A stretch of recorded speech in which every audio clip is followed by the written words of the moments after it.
Mandua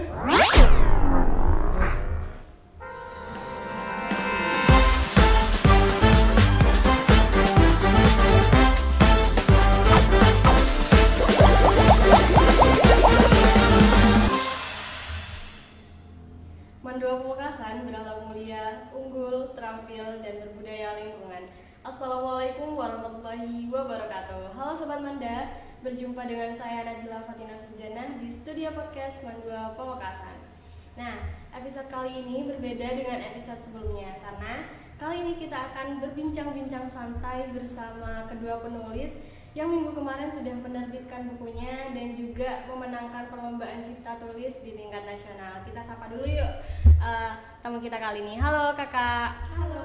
Bagaimana kabarnya hari ini? Alhamdulillah baik. Semoga selalu sehat ya. Oke, perkenalan dulu dong ke teman-teman semuanya. Halo semuanya, kenalin nama saya Fitria Sofia Nabila, saya dari kelas 12 IPA 3. Saya Rika Astuti Febrianti dari kelas 12 IPA 1. Oke, kemarin Kak Nabila dan juga Kak Rika sudah memenangkan perlombaan cipta tulis di tingkat nasional nih. Gimana perasaan kalian sudah memenangkan perlombaan tersebut? Dan mungkin itu salah satu pencapaian terbesar kali ya buat kakak?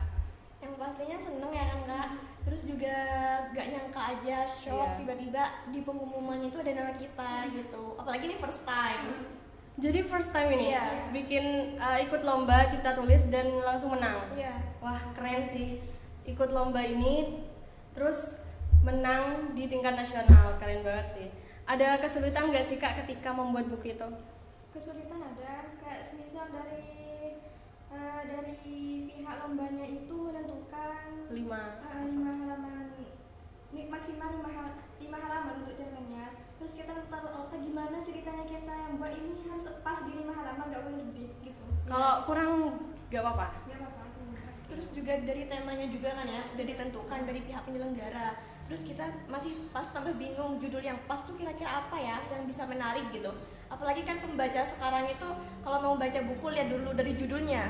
Kalau judulnya menarik baru dibaca. Kalau gak menarik ya udah gak usah gitu kalau anak-anak zaman sekarang. Jadi biar menarik audiens gitu kan. Oke, terus apa aja nih yang perlu disiapkan ketika menerbitkan buku? Yang perlu disiapkan ketika menerbitkan buku menurut saya ya itu kita harus memperbanyak literasi gitu ya Kak. Terus kita harus melihat tujuan kita menulis itu untuk apa, terus target pembaca buku kita itu siapa, misal anak muda gitu. Biasanya anak muda itu kan diidentik dengan percintaan kan? Iya, betul. Kita bisa banget tuh mengangkat kisah percintaan itu.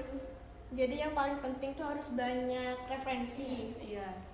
Kok bisa sih mengambil judul tersebut sih kak? Karena pastinya ketika orang bikin cerita itu ditarik dari kehidupan nyata mereka atau ada cerita di balik buku itu. Kalau punya saya ini bukan cerita saya ya teman-teman ya. Jadi ini tuh saya ambil dari kisah yang dimana banyak sekali masyarakat Indonesia itu yang menikah beda agama gitu. Sebelum itu judul yang saya angkat itu adalah Aku Mencintaimu Tapi Tuhanmu Lebih Mencintaimu. Jadi sekarang itu masyarakat Indonesia banyak yang menikah dengan yang beda agama dan menurut saya itu sesuatu yang kurang baik gitu karena ya Tuhanku Tuhanku, Tuhanmu ya Tuhanmu gitu loh. Betul. Jadi makanya karena masalah-masalah itu yang banyak di kalangan masyarakat saya mengangkat judul tersebut. Jadi Kalau saya tidak mengangkat dari kisah manapun, ini saya mengangkat cerita saya sendiri, maksudnya imajinasi dari, gitu. dari haluan saya sendiri. Oke, nah saya juga pengen nanya nih ke Kak Rika dan juga Kak Nabila, gimana sih cara menjaga mood kita ketika menulis agar tetap konsisten gitu? Karena jujur dari saya sendiri, konsisten dan juga disiplin itu sangat sulit gitu. Yang pertama sih kita harus punya prinsip sih, prinsip itu Iya. penting. Karena kalau kita udah punya prinsip, kita udah punya target, kita pasti bakal bisa Betul, nyelesain itu.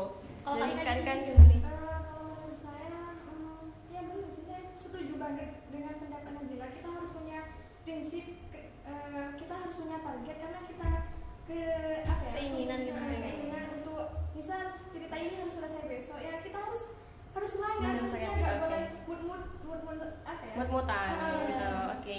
Nah, waktu yang tepat untuk menulis cerita itu kapan sih kak? Kan biasanya apa kakak Nabila dan juga Kak Rika nunggu mood atau bangun tidur nih kan biasanya otak kita lagi fresh-freshnya itu.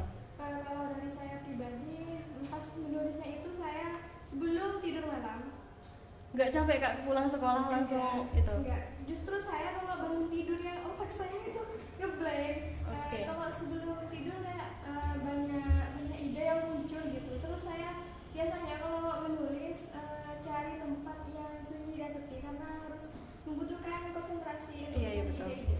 Dari Kak Tidak Nabil bisa sendiri. bising-bising gitu. Iya. Kebalikan saya dong. Kalau saya sendiri tuh harus ada musik biar bisa refreshing gitu. Jadi gak pas menonton itu saya gak bisa kalau harus sunyi. Connect tuh Kak ketika Iya, tetap connect. Wow, keren sih. Nah, dari Kak Nabila dan juga Kak Rika nih, kepikiran nggak sih buat nerbitin buku baru? Nah, kebetulan nih teman-teman sekalian promosi ya Kak Oke. ya. Jadi kebetulan hari ini tuh kita sedang proses membuat buku baru, di mana ini tuh bukunya berupa novel ya kan Kak. Dan kebetulan ini akan terbit insya Allah bulan November atau enggak Desember.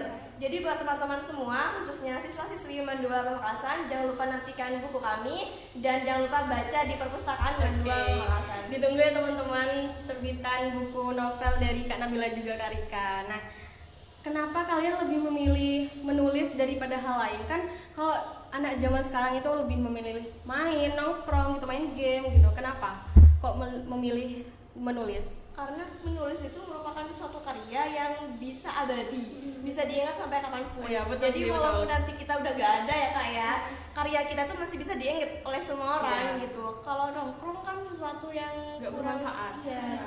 Tapi karena kita pelajar, kita juga butuh nongkrong Iya, kadang-kadang. betul sih. Kalau dari saya, menurut saya menulis itu bisa mengekspresikan semua pemikiran dan perasaan saya. Berarti mengeluapkan emosi kita Iya, semua benar. ya. Oke, nah terus rahasia nih dan tips dari kakak-kakak ini untuk seluruh pelajar, khususnya siswa-siswi di Mandua Pamekasan yang ingin menerbitkan bukunya seperti kakak ini. Seperti yang tadi saya bilang, untuk menerbitkan buku harus memiliki Konsisten gitu. bukan Apa? referensi. referensi bacaan itu dibanyakin. Karena seseorang yang sering membaca di dalam dirinya itu Oke, akan banyak betul. kosakata, Iya. dan kosakata tersebut bisa dituangkan dalam sebuah karangan. Ya setuju sih, setuju. Setuju banget sih. Nah, terakhir nih Kak, pesan dan harapan untuk kedepannya buat teman-teman yang nonton, khususnya siswa-siswi Mandua Pamekasan, agar bisa menjadi inspirasi dan penyemangat nih untuk meraih prestasi seperti kakak ini. Pesannya sih untuk siswa-siswi Mandua Pamekasan harus tetap semangat ya. Karena banyak banget dari siswa-siswi sekarang itu merasa pesimis, kayak aduh aku gak bisa nih, gimana nih gitu kan. Pesimis dulu gitu Iya, kan. mereka tuh gak percaya diri bahwa mereka tuh bisa Iya. gitu loh. Cuman karena kepesimisan mereka yang menghalang, jadi mereka tuh merasa mereka gak bisa. Jadi buat teman-teman tetap semangat, percaya diri, dan buatlah karya-karya sebanyak mungkin, karena karya itu akan menginspirasi banyak orang. Jangan juga malas ya.